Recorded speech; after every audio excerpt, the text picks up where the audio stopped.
Before I take questions, just have a couple of quick announcements. First, tomorrow I will be joined here in the briefing room by Secretary of Health and Human Services Kathleen Sebelius and FDA Commissioner Margaret Hamburg for an important announcement regarding tobacco use and public health. Also, I'd like to announce that the continuation of the meetings being led by the Vice President will take place tomorrow. There'll be 3 meetings this week, Tuesday, Wednesday, and Thursday on Capitol Hill, and further meetings as necessary. Those are my announcements, and I'll take questions. Jim. Thank you, Jay. On Afghanistan, the President will be out of town later Thursday and Friday. Is he prepared to announce his drawdown plans for Afghanistan before that? Jim, as you know, the President himself said that his announcement would come soon, and I will reiterate that his announcement will come soon. He is out of town on Thursday and Friday, or parts of Thursday and Friday, as you said, but, well, let me just say that his announcement will come soon. And what I can say affirmatively, because I know for a fact, having been in a room where this was discussed, the President has not yet even made a decision to announce. So, but that announcement will come soon.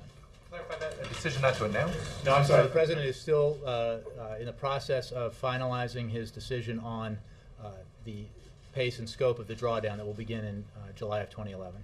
On Libya announcing? No, that's not what I said. I was simply making the point that the announcement will come soon, but pointing out that he is still finalizing his decision that will be announced. Well, the media in Watertown, New York are already saying that he's going to be at Fort Drum. So well, would that be a place where he is going to go to Fort Drum? But I would not. Make such an announcement? I would steer you away from that. On Libya. I ask this against the background of NATO acknowledging that one of its strikes Sunday accidentally struck a residential neighborhood in the capital, killing civilians. Why did the President choose to reject the suggestions of the Pentagon General Counsel to stop drone strikes, thus avoid the hostilities threshold in the War Powers Resolution? Is the use of drones essential to the success of the NATO, of U.S. drones essential to the success of the NATO mission? Well, what we are doing in our support role in the NATO mission is providing intelligence, refueling, and other capabilities that allow this mission to proceed effectively. We also, on occasion, do use our unmanned aircraft for purposes, again, because we have a unique capability to assist in this mission.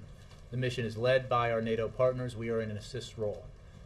I'm not even sure I understand the question, well, but the President feels strongly that the role that we are taking in this mission is effective, that the NATO mission overall has been very effective, and that it is keeping the pressure on Colonel Gaddafi, and that it is allowing the opposition there the space it needs to organize and to prepare Libya for a post-Gaddafi world. Well, it seems that the Pentagon General Counsel's position was that without the drone strikes, you could still continue all the other support aspects of the mission, but not necessarily have to meet the War Powers deadline requirements, and therefore you. But it is the President's judgment and his decision to make that the hostilities threshold is not being met currently through the participation that we have in this mission.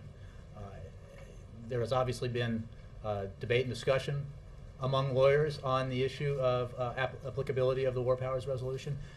Not surprising, given how contentious the debate has been in the nearly 40 years since the resolution passed. So the point being that the President makes this decision. Obviously, other attorneys from around the administration, lawyers from around the administration, were able to express their views. But it is our judgment, the President's judgment, that the actions being taken by the United States in its support role for this NATO mission do not meet the threshold set by the War Powers Resolution and the hostilities phrase. What kind of discussions is the White House involved in to head off a vote on the Hill that would restrict spending on the Libya operation? Well, what I will tell you is that, first of all, what's beyond dispute, let's step back for a minute, is the fact that we have averted a massacre, saved thousands of lives, and reversed the advance of Colonel Gaddafi's forces, giving the Libyan people, as I said, a chance to determine their future. We have also kept the President's commitment to transfer responsibility to our coalition partners for the enforcement of the civilian protection mission and are now in a support role. We don't think it would be helpful as a matter of policy for a message to be sent that in any way is not supportive of the goals that we think Congress shares, which is to keep the pressure on Gaddafi and to continue to have our partners carry the burden of this mission with the United States in a support role. Yes, Alice. Chair, thanks. On Greek debt crisis, the European finance ministers gave Greece 2 weeks earlier today to come up with additional austerity measures in return for a €12 billion loan.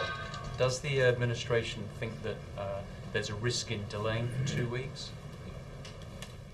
Well, we believe, the administration believes that the Greeks and the Europeans broadly, the IMF, the EU, have the capacity to deal with these challenges, and we continue to believe that they can and will.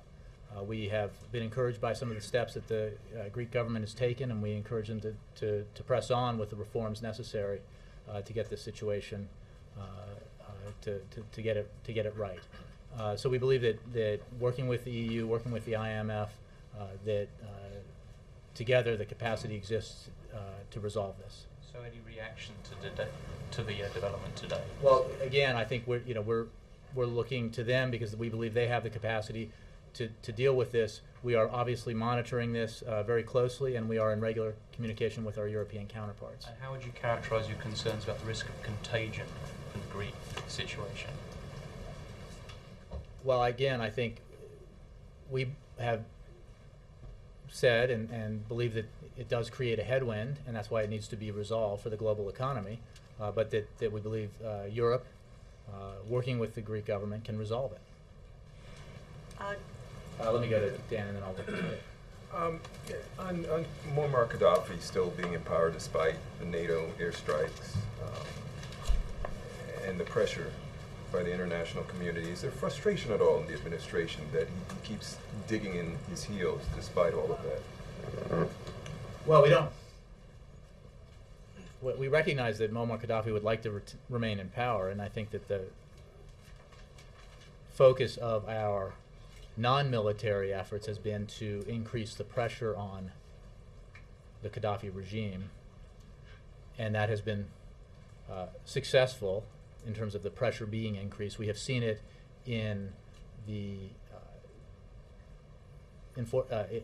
sanctions that have been levied, the fact that so many members of his inner circle have defected. We look to that to continue. We believe his days are numbered. What we cannot say with precision is which day will be his final day in power, but we do believe his days are numbered. Can the operation be a success if he is not removed from power? I think the president addressed this, that again, we have to distinguish between the operations here, but even the NATO mission, because it is under United Nations Security Council Resolution 1973, designed to protect Libyan civilians and protect the Libyan people from assault by Colonel Gaddafi's forces, that as long as Colonel Gaddafi is in power and has the pretense of having power and is trying to assert it, he will have to do that by force, and or will try to do that by force, and therefore I don't anticipate that the Libyan people will feel secure as long as he is doing that. And on this weekend's golf game, the president's reaction to it, and did it, I know we weren't looking for any breakthroughs on the debt ceiling discussions and so forth, but did it create a more friendly climate between the two leaders? I think it did. I believe the president felt good about it. He enjoyed it. He enjoyed partnering with the speaker. He enjoyed winning with the speaker. And $2. And a win is a win. And no, he really did. It was a very worthwhile encounter. And I think both the president and vice president, they were talking about it this morning, and they enjoyed it. Does it go to the deficit for $2? That's a good. Maybe we should do that. Pay down the debt. But it serves the purpose that I spoke about, not to resolve the disagreements or the challenges that the leaders share, but to help create an environment where the talks as they go forward on deficit reduction, on dealing with the debt ceiling vote, on all the issues that leaders in Congress and the administration have to deal with, it makes all of these conversations a little easier, a little more collegial, and that makes the outing entirely worthwhile. Jay, Yes, could I ma'am. ask over the weekend, did the president talk to Speaker Boehner at all directly about Libya and the Speaker's insistence that this week Congress will do something about the War Powers Authorization, including the option of cutting off money? And I'm not going to read out the conversation beyond to say that they touched on a lot of different subjects, including subjects that are very much in the news, and without getting specific about what was said, that would include everything we talk about and read about for the most part. What would the president say to the Speaker specifically about cutting off money for Libyan operations? Well, I would just say that at a time when Colonel Gaddafi is under great pressure and our allies are bearing a considerable burden of the effort, it would send a bad message to both Gaddafi and to our friends around the world on the funding issue to have a vote like that. The core goal of this mission is to protect civilians, a mission that Congress supports, and we should continue to provide that support. And if I could say,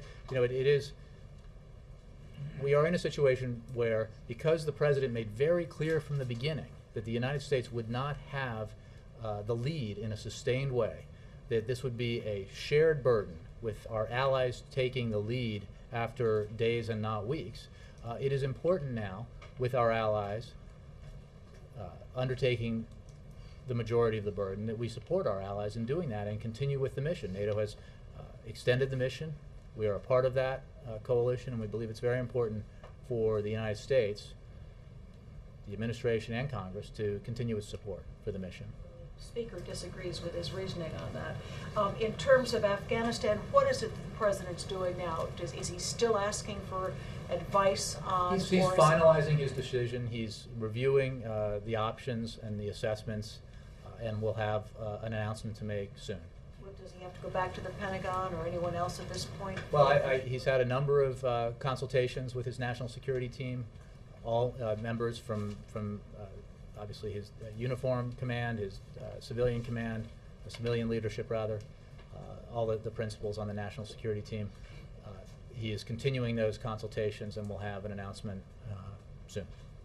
As he works on his Afghan decision, is he taking into account the feelings of the mayors meeting in Baltimore who would like some of that money freed up for jobs, because jobs are their primary issue, and of course, not to put too fine a point on it, jobs may be the primary issue for the president next year. Bill, he looks at it in terms of the mission, the strategy he laid out in December of 2009, and the objectives that he laid out then. And I think it's sometimes helpful, and this would be probably that time, to review what the mission in Afghanistan was, as the president set out in his announcement on December 1st, 2009, which is disrupt, dismantle, and ultimately defeat al-Qaeda, to break the momentum of the Taliban, and to stabilize the situation in Afghanistan, to allow the Afghan government and the Afghan security forces to begin the process of taking over the security lead in their country. We have made significant progress towards achieving those goals.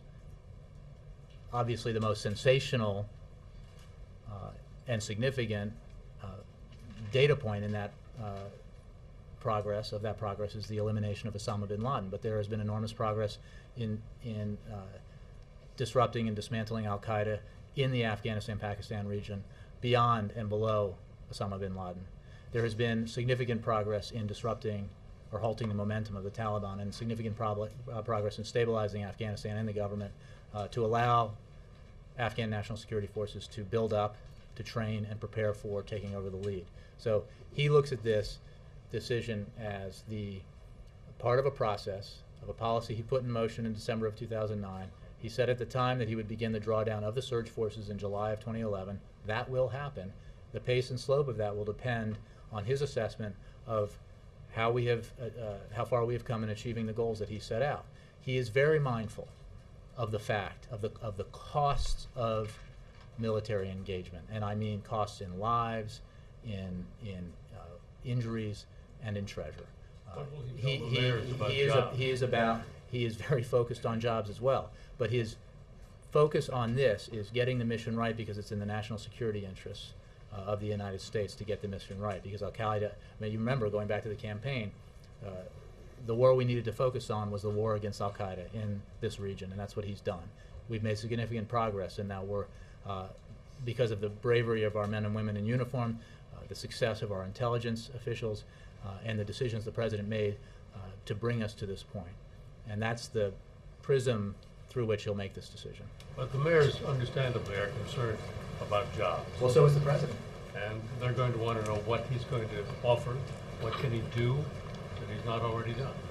Well, I think there are a number of things that we've talked about, including we need to get those free trade agreements passed because they will support 70,000 jobs in the United States. We need to get this deficit and debt agreement done in a balanced way that sends the signal to the American people and to the financial markets that we are getting our fiscal house in order, and that will send, if done properly, in a way that doesn't arrest the development and the progress that we've seen so far, it will, if done properly, will, we believe, provide a jolt of confidence in the direction that we are heading, and then other measures that the President has talked about, including, for example, bipartisan support for developing more infrastructure, for building roads, airports, repairing roads and airports and bridges so that we can have that foundation, that infrastructure foundation that we need in the 21st century. Great. Where do you get the money? Well, look, I mean, we are working with Congress to do this, and another thing that the President has out there that he'd like to see acted on is the making permanent and expanding the R&D tax credit. Again, creating incentives for the kind of economic development that we believe will be the foundation for economic growth in the 21st century. But backing up, Bill, you know, as I've said repeatedly, we're talking about obviously a very important decision that the President is making about the drawdown in Afghanistan. But the primary focus that he has every day is on jobs in the economy.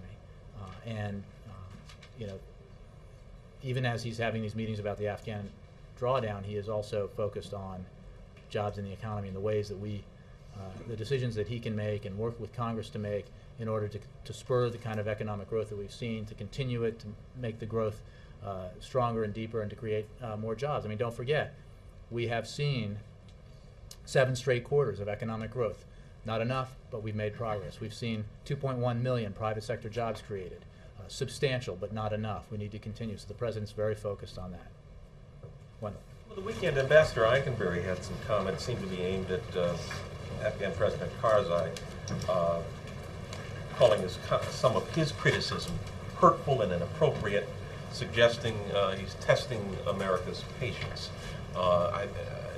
Most recently with a speech that Karzai made on Saturday. Do you have any comment on that? I would just say that we have seen the remarks that President Karzai has made, but we stand by the contributions the U.S. is making on both the civilian and military side.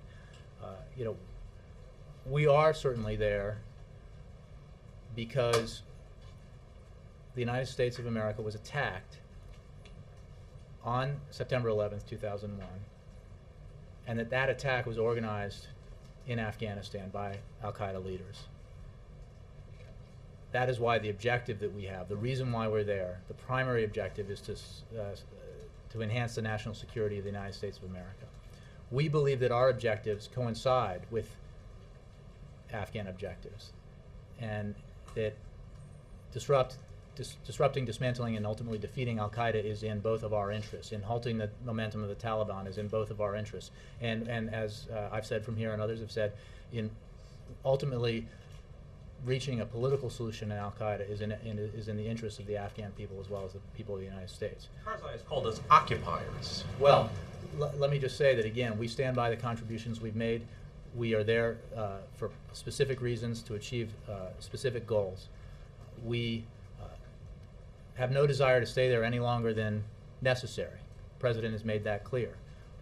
We need to achieve our goals, and we will, as outlined in Lisbon at the NATO conference, we will turn over full security lead to Afghan security forces in 2014. We work with the Afghan government in a variety of ways to achieve these goals that we think we share with the Afghan government. So when he We calls us- understand that President Karzai has concerns about some of the operations, and we consult with him regularly about that, and we take actions accordingly when we think they are due, because we too share concerns about, for example, civilian casualties. But again, we're not going to apologize for the contributions that we make, both civilian and military, in Afghanistan.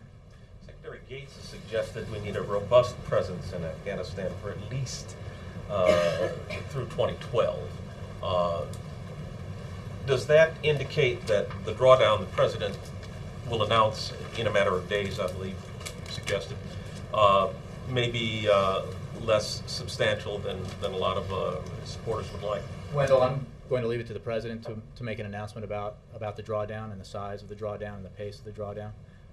I would point out that we have 100,000 U.S. forces in Afghanistan. The surge of 30,000 forces was substantial, building on 68,000 that were already there, and that is a robust and substantial number of American forces. I think most Americans would agree with that. Robust without the surge? But again, without getting into a discussion of the numbers, we have a large presence in Afghanistan. We have them there to achieve a specific mission laid out by the President. We have made great strides towards achieving the objectives laid out in the mission that the President articulated in December of 2009, and he will make his decision based on the need to succeed further in achieving those objectives and to transfer authority gradually, security authority, over to the Afghan National Security Forces, with an eye to the fact that, as agreed to by NATO in Lisbon, we will eventually transfer full security lead over to the ANSF in 2014. Chuck. Jay, does the President believe the War Powers Act is constitutional? And I apologize if that question was asked last week. It was asked in a variety of ways. What I can tell you is the decision that the President made does not address that question, because he does not believe the War Powers Resolution threshold is met by the actions, by the mission that the United States is currently engaged in Libya. So he doesn't have an opinion on this? Or? Well, I don't. The President's expressed an opinion on the War Powers Resolution in the past. I don't have any President I don't of the any United update to States? that. The point is that this is not that this decision that he made, the legal analysis that we sent forward to Congress and provided to you, does not assess the constitutionality question, because he does not believe that the War Powers Resolution needs to be invoked in this matter, because it doesn't apply, given the fact that the mission that we're engaged in does not meet the hostilities threshold.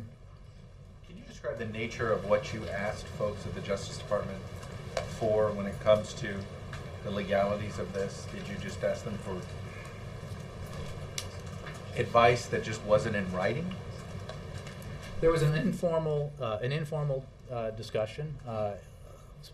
Views were solicited from across the administration. Including from people in the... Yes, absolutely. Well, including the Justice Department. I don't know which particular lawyers, but as the Justice Department has stated publicly, its views were heard, and the President made his decision, quote, as was appropriate for him to do, unquote. And as you saw this weekend, a number of key players affirmed the President's position, including Senator Reid, Secretary Gates, and others.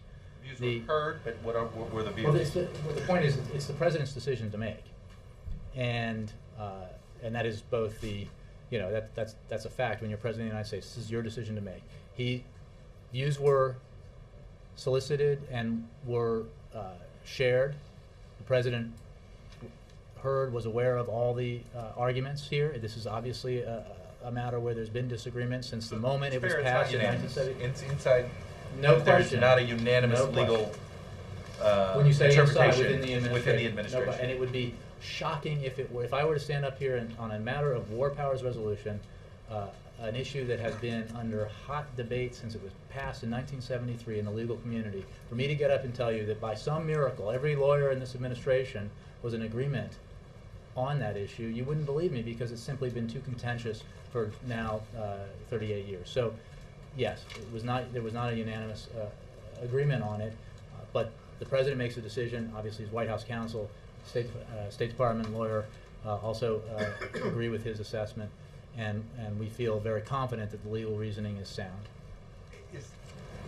Should we know whether the president believes the War Powers Act is constitutional or not? Well, look, again, you can ask him that when the next time we have a press conference, but the important part here is that we are not making a judgment on the constitutionality of the War Powers Act with this reasoning. We are simply stating that the War Powers resolution does not need to be invoked because the hostilities clause of that resolution is not met. That threshold is not met by the activities that we're engaged in. You still believe you've kept Congress, you've done everything you can to keep Congress informed of what you've been doing? Again, I think my guess is, I Could you have done a better job? stopped counting at 40, but I'm sure the engagements, the consultations are now above 50. Could you have done a Since better we job? began this mission. I think we've done an excellent job in consulting with and keeping Congress apprised of what we're doing, in answering questions that Congress has asked us about the mission. In a 30-plus page report last week that answered a host of questions that was put forward by the House resolutions, and we will continue to do that. I think that if your question is about consultations, I think we more than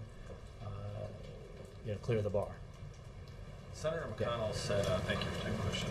Senator McConnell said over the weekend that he thinks Congress and the White House should consider doing just a short-term, raising the debt limit for a short period of time to kind of readdress this issue in the fall. Is that something the White House would support? I don't want to negotiate the resolution to the debt ceiling vote from here. We are very focused on the talks being led by the Vice President. We are very focused on the need to move with speed on taking a vote to raise the debt ceiling limit. Beyond that, I'm not going to negotiate the particulars. We believe, as we've said from the beginning, that this is not a matter that we can put off to the last minute, because any suggestion that we might default on our obligations could have a negative impact on the economy and on the markets. But we are confident that the negotiations being led by the Vice President on reducing the deficit will reach a positive conclusion, and we are confident that the Congress will vote to raise the debt ceiling. You had said, I believe it was last week, that the president would start taking a more direct, get involved more directly. Obviously, you played golf over the weekend with the speaker, but with regards to these talks, what kind of direct role will he play? Will he go to any of the meetings this week, or?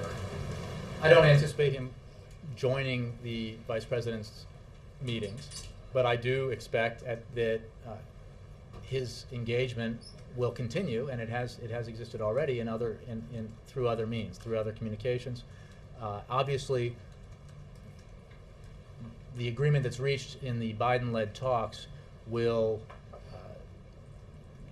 then be reviewed by leaders in both parties and both houses, and obviously by the administration. The president is regularly updated on the progress of those negotiations, on the content of the discussions, and obviously, as you noted, had spent a number of hours with the Speaker of the House, as well as the Vice President, over the weekend.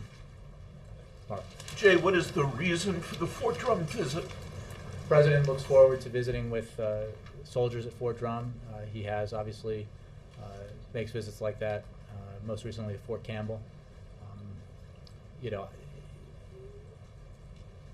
That Fort Drum is the location of units that have served quite honorably and at some significant sacrifice. So he looks forward to meeting with those soldiers. Speech. I don't have an announcement about what he's going to do there beyond meet with soldiers. And is there any reaction here to the Supreme Court ruling on the Walmart case?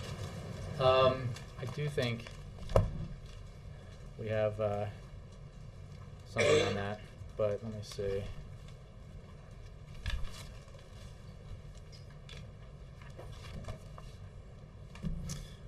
I can tell you this, that ending pay discrimination in the workplace is a key priority for the President.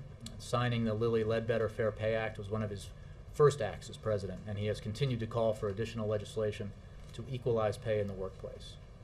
As you know, the United States was not involved in the Supreme Court's Walmart decision today, which involved the interpretation of complex rules of civil procedure relating to the certification of plaintiffs' class actions.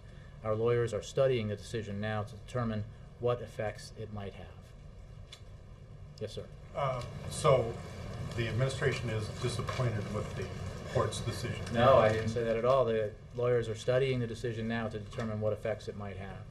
I simply made the point that this ending pay discrimination has been a key priority of this presidency from the beginning. The administration can't be satisfied. Well, I don't have a legal analysis from the administration or the White House's point of view at this point because the lawyers are studying it. Would you rule out a press conference this week by the president? I would never rule out a press conference this week, or any Do week. you think it's likely? Behind that door right now. Rule it in. Rule it. I don't have any announcements. All right. Should we expect an Afghan decision this week? I will only say that it will be soon. But not yet. Before the election? A question about a couple questions about the debt ceiling talks. You're saying that any agreement that's reached will be reviewed by the administration? I mean, doesn't Vice President Biden speak for the president?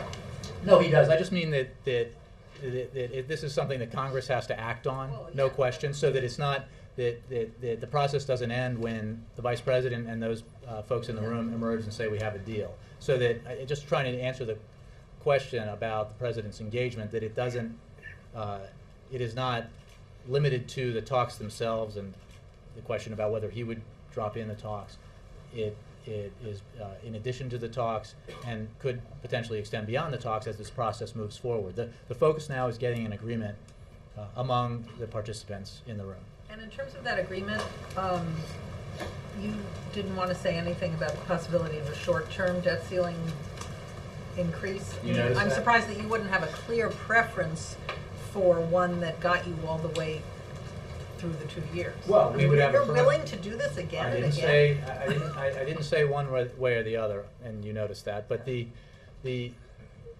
our focus is on moving quickly with intensity and determination, collegiality and optimism, to reach an agreement. To reach an agreement in the negotiations being led by the Vice President on deficit reduction and dealing with our long-term debt.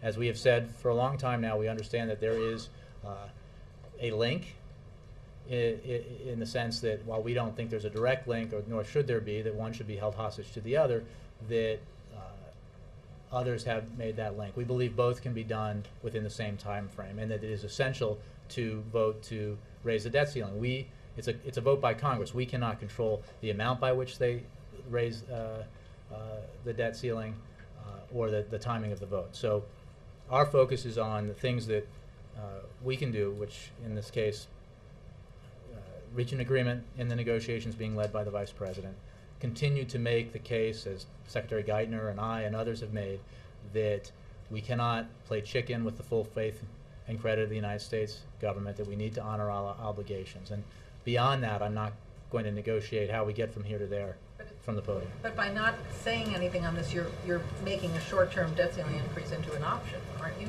Well, what I'm saying is I'm not going to negotiate the particulars of the vote, when it happens, or for how long it happens, the size of the limit increase from here, because I think that is something that needs to be worked out in Congress and between the leaders of Congress and the administration. Okay, and one last question. You said that you're going to talk to the mayors about all these things you want done on the economy, like trade agreements and infrastructure and R&D tax credits.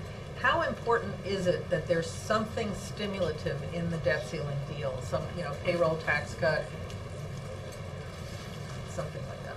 Well, without negotiating the particulars, again, of the agreement, I will say that, as the President has said, that we are interested in discussions, or happy to entertain discussions about extending the payroll tax cut that was implemented in last December's tax cut agreement. And we are generally interested in other ideas for how to continue to grow the economy and create jobs. We are also very mindful of the fact that we need to get our deficits and debt under control. This is all about balance. This is about achieving the right mix of decisions within a broader package, both within the debt ceiling, or rather the deficit reduction talks, and broadly going forward from there, that allow for the economy to continue to grow and create jobs.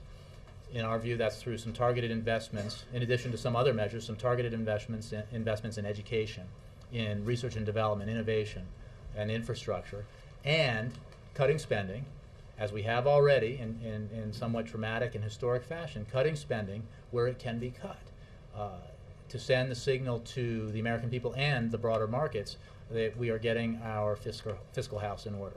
And we need to do that in a balanced way, and we believe that the best way to do that in a balanced way is to address all forms of spending, including spending through the tax code. Perry. I can't recall all your direct quotes, but before the government shut down, you kept talking about toll booths, extending for a short term is bad, et cetera, et cetera, et cetera. Wouldn't those same arguments be the same for the debt ceiling, but even more so? Short term extensions would not be positive for the economy in the same way they weren't before leading after the government shut down? I don't remember that quote at all. Did I say something about toll booths? Repeatedly, it was you, over and over again, in fact, yeah. Look, I am not going to today make a judgment about different ideas that are being floated about when and how and for how much and how long the debt ceiling should be raised. Because our focus right now is on the things that we are doing at a staff level today, and beginning in tomorrow with the Vice President leading the next meeting of negotiators. So we remain very focused on the fact that we must make this vote and we must raise the debt ceiling, because we cannot, as the United States of America, fail to fulfill our obligations, default on our obligations. But I don't want to get into the particulars from here.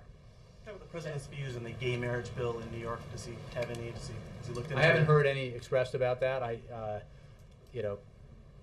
have obviously, he's obviously addressed this at the press conference at the end of last year, and I don't have an update on his position.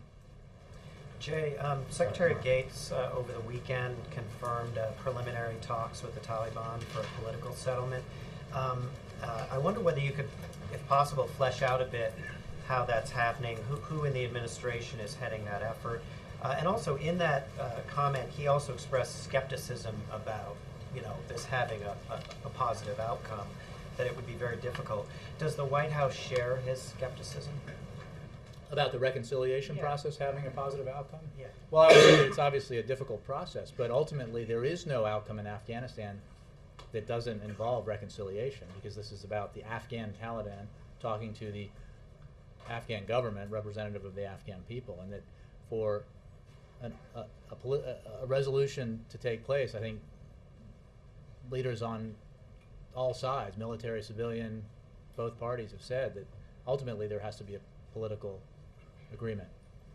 We believe, and that reconciliation is necessary, and we support the efforts of an Afghan-led process of reconciliation and reintegration that would bring fighters off the battlefield. Now, we do that with conditions shared by the Afghan government, which is that they renounce violence, they break with al-Qaeda, and they agree to adhere to the Afghan constitution. Wouldn't suggest this is an easy process, but it is a necessary process. I need to point out that it is an Afghan-led process, that we are supporting the process initiated by and being led by the Karzai government. But we, of course, are willing to participate in that process. But this is a negotiation between Afghans, between potential reconcilable Afghan Taliban and the Afghan government. Would it be the State Department that would be the Well, you agent might on want to this? check with DOD or state, but obviously we have a substantial civilian presence in Afghanistan, a substantial military presence. I don't know who is involved specifically in terms of these this reconciliation process. Yes, sir. Yeah, Jay, is ATF Director Kenneth Nelson resigning, and is the President dissatisfied with the handling of the Fast and Furious operation? Well, I think, I don't have anything new for you on Fast and Furious beyond what I think I said the last time I briefed, which was Thursday. And I don't have anything for you on ATF. Maybe ATF itself or Justice might have on that. Nelson retained his confidence. President. I just don't have. All I can tell you is that you should take those questions to the Department of Justice. I just don't have any guidance for you. Chrissy? Just quickly back on the troops decision. Over the weekend, Secretary Gates used the past tense to refer to the process. Is it over in some sense, the President's decision-making process? Has he reached a point where he's not consulting anymore? I can tell you with absolute certainty that it is not over. Has the President reopened the strategy decision at all? The process here, and I made clear he's finalizing his decision, but I know from being in a room where he was discussing it today that he is still finalizing his decision. It has not been made, and he is continuing to consult with his national security team. But is he just reapplying the strategy decision he made in 2009? The strategy doesn't change, and I think I tried to make that clear. The strategy and the objectives are the same, and the decision about the size and the pace of the drawdown is made after an assessment of how far we have come in achieving our objectives. And again, I think it's important to remember what those objectives were, as he laid out very clearly in December of 2009. Primary objective, the reason why we're in Afghanistan to begin with, the reason why we went there in the wake of 9/11, disrupt, dismantle, and defeat al-Qaeda. Second objective, reverse the momentum, break the momentum of the Taliban in order to service the first. Third objective, to stabilize Afghanistan and the Afghan government enough so that Afghan national security forces could be trained up, could expand in size and be trained up so that they could gradually take over security of their country, take the security lead. Those objectives have always been there, have always been clear since the President announced his decision.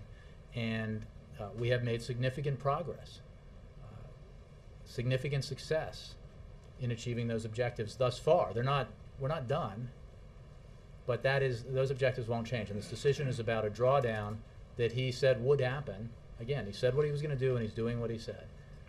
The drawdown will begin in July of 2011. That's what he said in December of 2009, to some skepticism. That is what will happen, and that is the decision.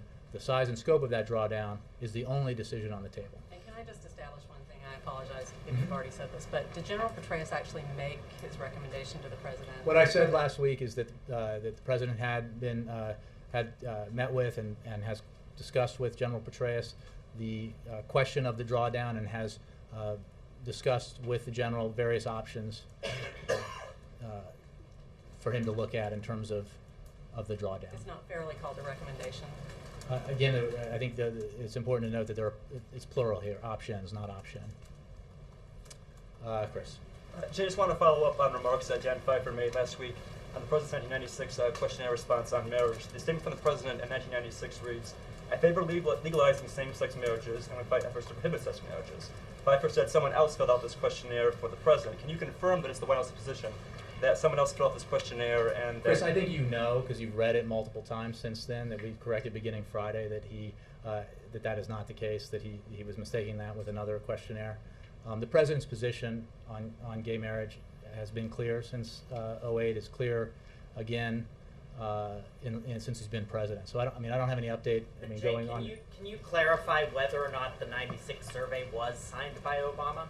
It's my understanding that it was. What I think we clarified on Friday that that Dan was referring to another questionnaire. But did the President in fact support same-sex marriage in 1996? Why was Again, what I know is what his position was during the campaign and what it is now. He's been very clear about it. He was very clear in the campaign. He's very clear about the fact that his position that that it's evolving, and I really don't have anything to add to it. On Thursday, the President is attending an LGBT fundraiser in New York, and the state could have same-sex marriage by the end of this week. It's very possible. Next week, he's hosting a pride reception here at the White House. Isn't the president selling this audience short by saying he supports them and wants their money for his re-election campaign, by also saying at the same time he does not support their right to marry? Chris, I think you know that this president is very supportive of and strong on LGBT rights, and his record is significant with regard to that. He's been very clear about his position on gay marriage. He's been very clear about how that position is evolving. I don't have any new announcement to make, but I think you know his record, and he's proud of it. One quick follow-up question on Let that. me- okay, one more. You said before you don't have an update right now on the president's position on same-sex marriage, but is it possible that the president will come to a conclusion on this evolution by Thursday to make an announcement on a fundraiser? I don't anticipate that, Chris. Stephen. So, was Ambassador Eikenberry speaking for the administration when he made those sort of quite passionate comments about Karzai's remarks? And if Karzai is saying that American forces and other forces pollute Afghanistan, does that not at least complicate the political equation for the president when he's making decisions about American troop numbers in Afghanistan? I'm not going to give you really a different answer than I gave you, which is that we stand by the contributions that the United States is making in Afghanistan, our civilian personnel and our military personnel, together, by the way, with a lot of other forces and personnel from other countries who are part of the coalition. The fact is we understand some of the concerns that President Karzai has raised in the past, and we have worked with him. General Petraeus has worked with him on addressing issues of civilian casualties. We take that very seriously. And I will add, as I said before, that our objective there is we are in Afghanistan because it is in our national security interest to be there. We are not there for any other reason. And we believe that the objectives that we seek to achieve in Afghanistan are objectives that are also good for the Afghan people and the Afghan government.